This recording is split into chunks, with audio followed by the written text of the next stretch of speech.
Master आया तो principal fail है, तेरी में लूंगा मेरे पास तो सांडे का तेल है, डिस्करा बचकाना ये मेरा खेल है, मेरे पास स्टडी पर।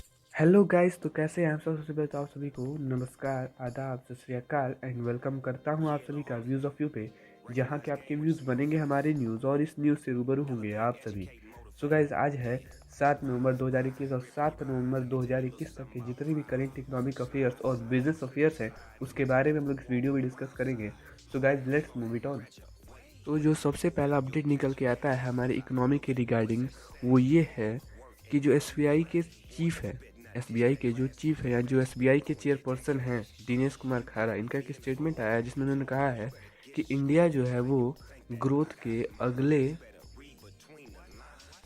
प्रतिक्रमा में शामिल हो रहा है, यानी कि जो विकास है उसका एक अगला दौर देखने को हमें मिल सकता है। जैसे कि उन्होंने कहा है कि India is ready to move into the next orbit of the growth with hugely successful implementation of COVID-19 vaccination programme. ये एसबीआई के चेयरमैन दिनेश कुमार खारा ने सैटरडे को, शनिवार को कहा।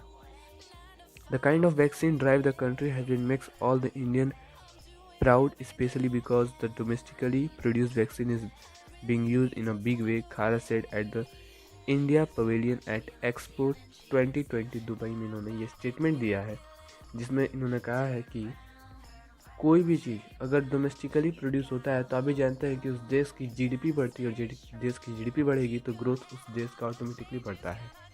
यानी कि अगर हम लोग डोमेस्टिक प्रोडक्शन करते हैं किसी भी चीज़ का तो वहाँ पे ग्रोथ हमें देखने को मिलता है, और यही भारत ने किया, जिस वजह से कि भारत का ग्रोथ का एक अलग ऑर्बिट, दूसरा परिक्रमा शुरू हो चुका है, नेक्स्ट ऑर्बिट में इंटर कर चुका है, दूसरी परिक्रमा ग्रोथ का लगा रहा है। तो ये एक बड़ा अपडेट निकल के आता है 7 नवंबर 2021 तक का। तो गाइज, यही एक बड़ा खबर निकल के आ रहा था रिगार्डिंग इकोनॉमिक टिल 7 नवंबर 2021 या 7 नवंबर 2021 तक का।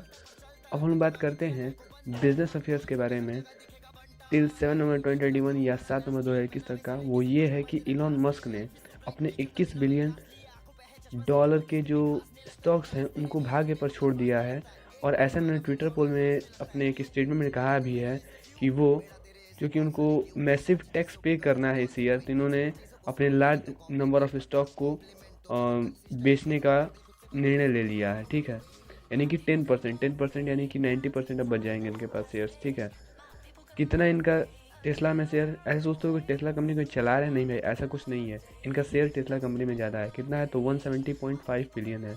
ठीक है, एंड उसमें का 10% नियर सम अबाउट $21 बिलियन जो शेयर्स हैं, स्टॉक है, उसे बेचने का इन्होंने निर्णय ले लिया है, क्योंकि इनको टैक्स पे करना है। ऑब्वियस सी बात है, रिचेस्ट पर्सन है वर्ल्ड के, क्योंकि रिचेस्ट पर्सन है वर्ल्ड के, इस वजह से इनको टैक्स भी ज़्यादा पे करना पड़ता है। सो इन्होंने ये डिसीजन ले लिया है कि वो अपना 10% जो स्टॉक है वो सेल आउट कर देंगे। और इन्होंने एक पोल भी निकाला, इस पोल में लोगों ने कहा है कि 55% लोगों ने, 2 मिलियन वोट्स आए हैं, जिसमें से कि 55% लोगों ने कहा है कि आपको बेच देना चाहिए। और मुझे भी लगता है कि बेच देना चाहिए, एक अच्छा तरीका है टैक्स का पेमेंट करने का।